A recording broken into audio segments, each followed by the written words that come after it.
Ça fait maintenant plus de 2 ans que j'utilise une Apple Watch tous les jours, et depuis cette matinée de janvier 2020, quand j'ai reçu ma petite Apple Watch série 5 en version argent, elle était très mignonne celle-là, c'est dingue à quel point je me suis attaché à cet objet. L'Apple Watch, c'est le premier appareil dont je me saisis le matin pour le fixer à mon poignet. L'Apple Watch, c'est l'appareil dont les cercles viennent à la fois représenter et rythmer mes journées. L'Apple Watch, c'est l'appareil qui me donne sans arrêt ce sentiment d'être connecté. Et enfin, l'Apple Watch, c'est le dernier appareil que je mets à charger avant d'aller me coucher. Le problème, parce que oui, il y en a un, c'est que si l'Apple Watch est un objet technologique réussi dans son exécution, la philosophie qu'il y a derrière est assez symptomatique d'un travers qu'ont souvent les concepteurs du domaine de la tech, travers qui est bien illustré par la différence entre l'Apple Watch et une ScanWatch de Withings. Vous regardez Nightech, c'est Thomas, et aujourd'hui j'aimerais qu'on compare les approches de la ScanWatch et de l'Apple Watch, et qu'on en profite pour remettre un petit peu la technologie à sa juste place.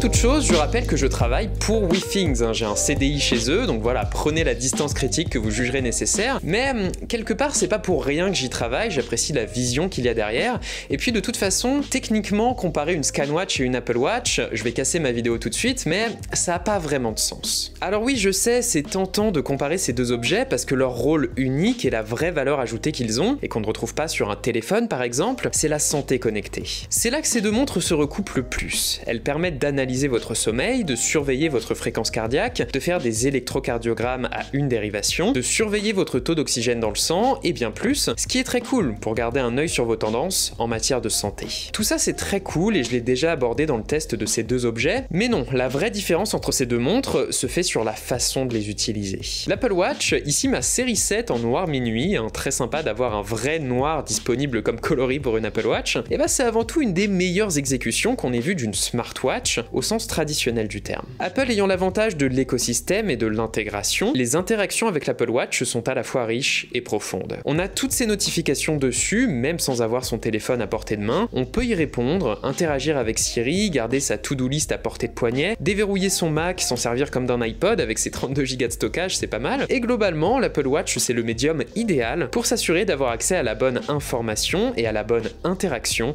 au bon moment. Forcément, si tu prends l'angle des fonctionnalités et de la smartwatch, la ScanWatch ne fait absolument pas le poids à côté. La ScanWatch, elle, c'est avant tout une montre traditionnelle dotée d'un mini écran OLED et d'interactions soignées mais minimalistes. Donc certes, c'est une montre qui t'affiche tes notifications, c'est une bonne montre d'activité mais pas de sport, c'est une excellente montre de santé, mais voilà, les interactions s'arrêtent plus ou moins ici, c'est pas un objet sur lequel on va faire joujou toute la journée.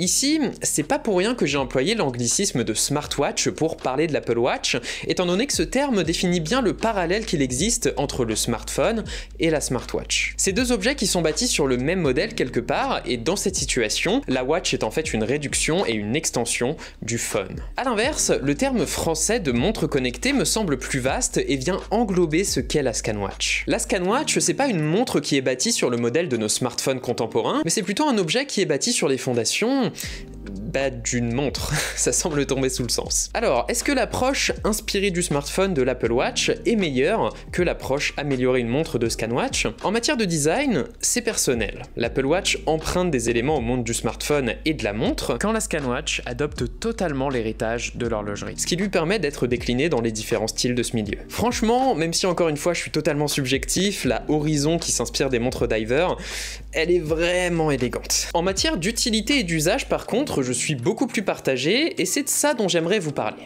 Le problème que je perçois souvent avec les smartwatches comme l'Apple Watch, c'est que les technologies qu'elles entendent introduire ont tendance à dépasser la réalité des usages et par-delà même à complexifier, à rendre plus contraignant l'objet montre.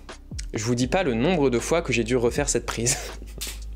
C'est un constat que je fais souvent en tant qu'utilisateur qui switch régulièrement entre ScanWatch et Apple Watch. Au fond, oui, je suis un geek, j'aime me dire que le mini écran à mon poignet peut faire des milliers de choses, mais dans les faits, dans la réalité de mon quotidien, les fonctionnalités de la ScanWatch, aussi minimalistes soient-elles, sont celles que j'utilise déjà 90% du temps sur l'Apple Watch. Il me manque le GPS pour suivre mes sorties running sans avoir besoin de mon téléphone, une interaction par-ci par-là avec Siri, le contrôle des lumières, mais justement, quand je choisis de sacrifier ces fonctionnalités fonctionnalités en utilisant ScanWatch. J'ai une montre avec une autonomie d'une vingtaine de jours, discrète, résistante, qui ne demande jamais mon attention ou presque. La ScanWatch n'ajoute en fait presque aucune contrainte dans mon quotidien, tout en me permettant d'avoir des fonctionnalités de santé, quelques pings de notifications, ce genre de choses. En fait, le parti pris de WeThings, c'est d'ajouter uniquement des fonctionnalités qui sont profondément sensées sur l'objet montre, des fonctionnalités qui ne vont pas interférer avec le quotidien de l'utilisateur, quitte à sacrifier certaines features, parfois utiles, on va pas se mentir. Et c'est un petit peu cette approche inverse qui me dérange avec la philosophie derrière l'Apple Watch. C'est un objet radicalement différent d'une montre, plus intrusive dans mon quotidien, puisqu'elle offre une myriade de fonctionnalités et d'interactions qui demandent mon attention, au prix d'une connexion constante, parfois un petit peu lourde à porter, et d'une charge quotidienne,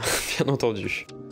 C'est en fait là que réside le problème de nombreuses solutions, services ou produits technocentrés. On a tendance à identifier un problème et à vouloir tout de suite y répondre à grand renfort de solutions technologiques avant-gardistes, tout en oubliant des choses pourtant élémentaires comme le fait de mettre en balance les contraintes imposées par la nouvelle solution technologique à l'utilité réelle qu'elle apporte. Et je trouve que c'est cette forme de sagesse qui a pu faire défaut à l'Apple Watch, notamment lors de son lancement en 2015.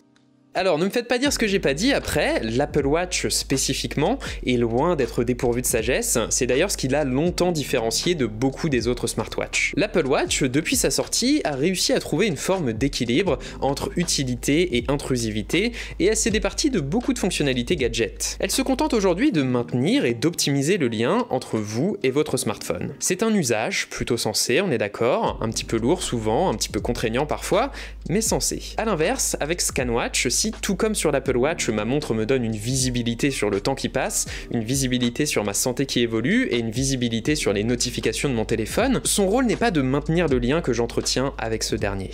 Dès que je m'en éloigne, ce lien est coupé et je ne peux plus interagir avec. Le truc cool, c'est que ce que je viens de dire, pour certains ce sera un avantage, et pour d'autres c'est un non-sens. C'est peut-être justement pour ça, pour entretenir le lien avec votre smartphone, que vous achetez une montre connectée, et si c'est le cas, l'Apple Watch, directement. Et c'est mon cas d'ailleurs personnellement, j'aime beaucoup avoir ce lien avec mon téléphone, je suis un geek, et même si ça me vaut beaucoup de moqueries au bureau, et bah c'est comme ça.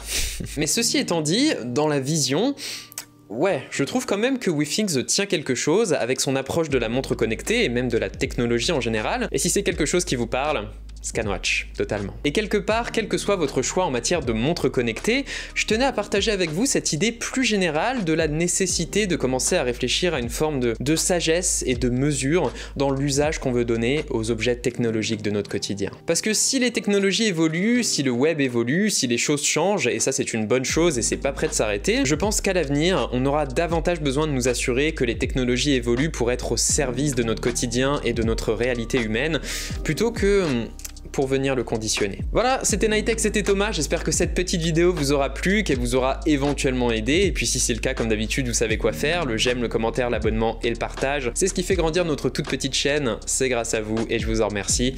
Et moi je vous dis à la prochaine, tout simplement. Allez, salut.